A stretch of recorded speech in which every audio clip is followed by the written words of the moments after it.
Wham! Talk 1600. You're catching the drift. Conservative talk. Intelligent conversations on local, state, and national issues with Gary Wellings, chief editor of the Current newspaper and Current Online. Join in the conversation at 734-822-1600. And now, your host, Gary Wellings. Hey, and good Saturday afternoon. Thanks for tuning in to Catch Our Drift. Joining me in studio, Ipsy Ed Bonderenka. Here we are again, saving the Republic, one broadcast at a time. What are you stealing Matt's? Yeah, well, he's not using it anymore, and I like it. I miss Matt. I wish he'd at least come in and do an occasional show. But maybe one of these days we can get him to call in and hang out with us, Skype in with us. If his wife will let him. Okay, well, maybe one of these days. It's our Christmas show. Maybe that'll drive him into it, huh? Matt, you are always welcome to come hang with us. You know that if you're missing the show and the station, please come on in, bud. Or call in. Did he move? I don't know. Anyways, well, welcome to the show. And what we do every weekend on The Drift is go over the news that we put on thedailydrift.com. It's the news you need to know. Well, I almost jumped my line there. You jumped the line a little bit there. So it's our Christmas show. Merry Christmas, everybody, and Merry best Christmas. wishes and Happy New Year and the whole 9 yards. So I'm hoping everybody is having a good season, getting your shopping done and everything else. And if you want to email me about the show or anything on The Daily Drift, email me, Gary at thedailydrift.com. And don't blame me. It's Gary. We've got a ton to talk about today, but before we do that, let's take care of business. If you're tired of the public school education your children may be getting, you can try a private school that's tuition free. It's paid for. Cheryl Stockwell Preparatory Academy in Brighton, csaschool.org, or you can reach them at 810-225-9940. That's 810-225-9940. Don't let your children get indoctrinated. I mean, if you're upset with the teachers or the curriculum at your public school, you have options nowadays. They're called charter schools. And Cheryl Stockwell Preparatory Academy is one of the best.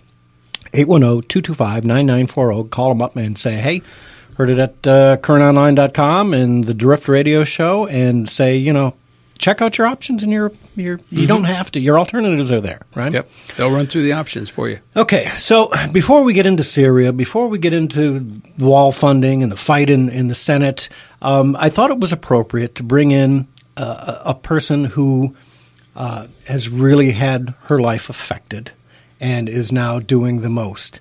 And Sabine Durden is an advocate, and she belongs with aviac.us. It's Advocates for Victims of Illegal Crime.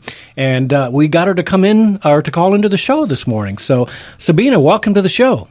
Good morning, Gary. Thanks for having me. Yeah, again, we talked earlier. My condolences for the loss of your son, and I don't know if you want to start right there or not and tell us what happened before we get into the details of AVIAC and what you're doing now. But would you like to tell that story? Yes, I sure would. Dominic was my only child. He was born in Germany, as I was. So I'm one of those rare legal immigrants that didn't push her child through any border slats or under a fence or anything. But I came the legal way. Dominic's dad and I were divorced now, but back then he was in the service. So we moved to America, and I had my resident alien card with me, and then worked on it. And 6 years later, I became a citizen, a proud one, because I earned it. I did it the legal way. Well, Dominic was African American and German, so he called himself German Chocolate. Yeah, he was a funny guy, incredible, smart, helpful, kind, volunteer of the year for Moreno Valley, California, where we lived back then. I now since moved to Arkansas. And Dominic then became a dispatcher for the 911 system, Riverside Sheriff's Division. And he was on his way to work on his motorcycle at 5:45 on July 12, 2012. Going down a main street about 2 miles from the house, and an illegal alien with 2 felonies, 1 deportation, 2 DUIs that he received probation for each time, because Riverside was a sanctuary city before they named it or before it was even a sanctuary state. So this guy who wasn't supposed to be here, no license, no insurance, no registration, turned his truck in front of Dominic and hit him so hard that it killed him instantly and then threw him into a wall on the sidewalk. I was in Atlanta with my fiancé, Anthony, for a family reunion, and I felt, at that time, it and almost went unconscious. At that moment, thank God, I didn't know what had happened to my only child, but I found out shortly after. And then got lied to by the DA, by the judge. They told me not to go to trial. I didn't have anybody to reach out to that would help me with the legal slogan and so forth. And the illegal alien that killed my only child, an American citizen, received 9 months and 5-year probation and served 35 days in jail. Ugh. Yeah. And that was a brutal wake-up call. And did he get tossed out of the country after that? Well, no, they took him because I started getting real loud, and because Dominic was so well known and loved because he worked for the fire department. He was just known all over the place. People started paying attention, and they had no choice but to take this guy and put him into a immigration detention center in the desert. And my fiancé and I went every week and sat there for hours just so they knew we weren't going to go away, because one of the agents called me and told me they will open the back door and let him out. They didn't. They deported him a year and a half later to Guatemala, and sources that I know are very reliable told me he's back because his family is in California, in Riverside. And I'm just waiting for news to one day see that face again when he kills somebody else. Because he didn't care. He never apologized. He told us in court with an interpreter that we had to pay for, of course, our taxes and the public defender. He told us that God gives life, God takes life, and he was only on his way to work. Ugh. It's highly disturbing. Now, so what happened that got you in with Aviac? Well, I started hearing more about illegal aliens. I knew they would stand in front of Home Depot and all that, but I didn't know the depths of illegal alien crime and their invasion to our country and how much they actually get. So the more and more I became aware of it, the more I became outspoken on Facebook. And then in 2015, I got a call from the Trump campaign and asking me and Anthony come meet then candidate Trump in Los Angeles. And we met with him and a few other families, sat with him, and he opened the floor to us and gave Dominic a voice when he mentioned illegal immigration. So that day I got to share Dominic in front of the press, and that kind of threw me into the limelight. All of a sudden CNN wanted to talk to me, whereas 3 years past they didn't care. And then I became more active, more outspoken, and then I met other families, other moms and dads that were affected, and one of them was Don Rosenberg out of California. He lost his son Drew to an illegal alien, and we became friends.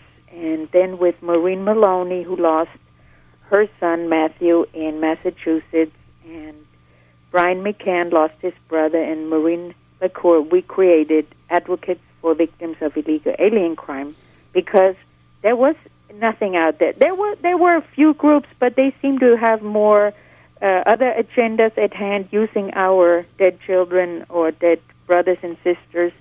So we formed our own group because we have skin in the game and we're trying to make a difference. So we work with FAIR, Federation of Immigration Reform. We go to Washington. We knock on doors. We walk Capitol Hill from one door to the next.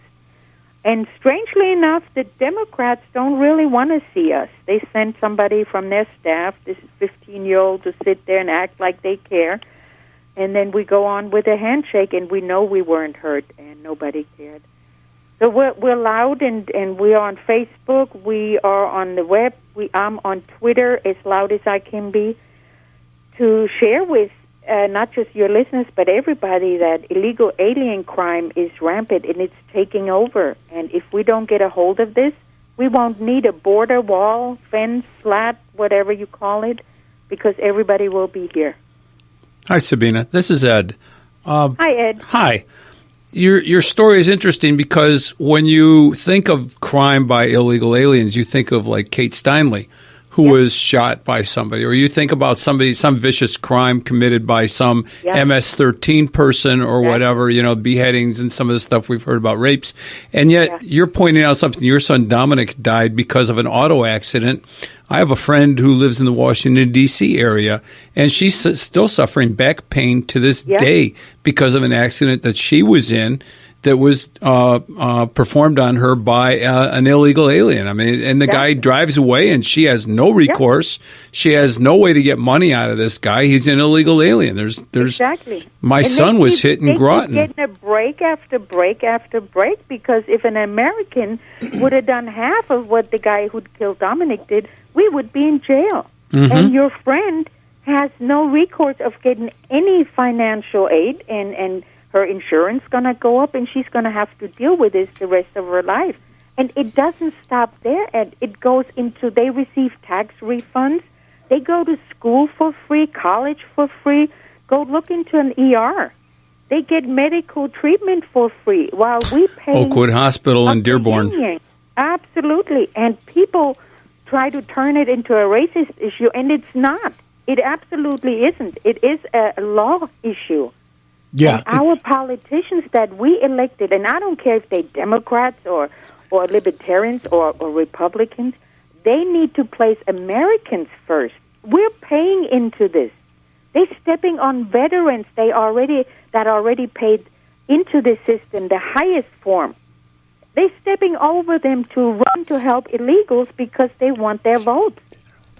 So, they want the cheap labor. Yeah. So, Sabine, do you have any statistics by chance from Aviac that kind of gives us a 40,000-foot view of how much illegal alien crime we are experiencing? I don't. I'm not the numbers girl, but I will make sure that on your next show you have Don Rosenberg. He's our numbers guy. Okay, that would be wonderful. All those dates. I don't want to throw out numbers. It's just I always say one thing: one crime by an illegal alien is one too many. Yes. There should be zero. Yeah, and we were having that conversation. Yeah, we were having that conversation earlier before the show with some gentlemen have a show after ours, and the number of 3% came up of how many something happens, and 3%. It's like, hey, 3% is too much. Yes, it's just one death is too many if it's preventable. The death of my only child should be one too many. That should have never happened. And if that guy wasn't in this country protected by some of our politicians and judges and DAs, well, he would have been deported the first round when he had a armed robbery and grand theft charge. Yeah. That's a felony, Yeah. That's outrageous that the Democratic Party and some Republicans, yes, anti-Trumpers or whatever. I hold them all to the fire. Yep, that they will not put Americans first. Yep. They are literally giving preferential treatment to illegal aliens who don't belong here, who don't pay taxes here, who are and let's not even get into them taking jobs away from inner city youth and people. They yes, absolutely do. And then right now you watch it on TV. My blood pressure is way up. I'm foaming out of my mouth and steam coming out of my ear. How you have people tell our president, we will not give you the wall. I don't care what you call it. But we need a barrier to slow this down, because we keep having these illegal aliens come over pregnant, dropping their babies, and they have an anchor baby. Well, now, ka-ching, they linked into our system that we paid into. Yep. Before I became a citizen, I had to sign paperwork that I will not be able to get one dime from the American government for any kind of social, anything help, unless I become a citizen. I signed it because it made sense to me. I had no right to any money. And here they come. They have their baby here. Because who at 8-9 months would go on a track through those kind of with these kind of conditions? They know what they're doing. They know better how to scam us than our American crooks do. Yeah. And I want to go back, Sabine, because you did it the right way. You came here legally. Yeah. It took you 6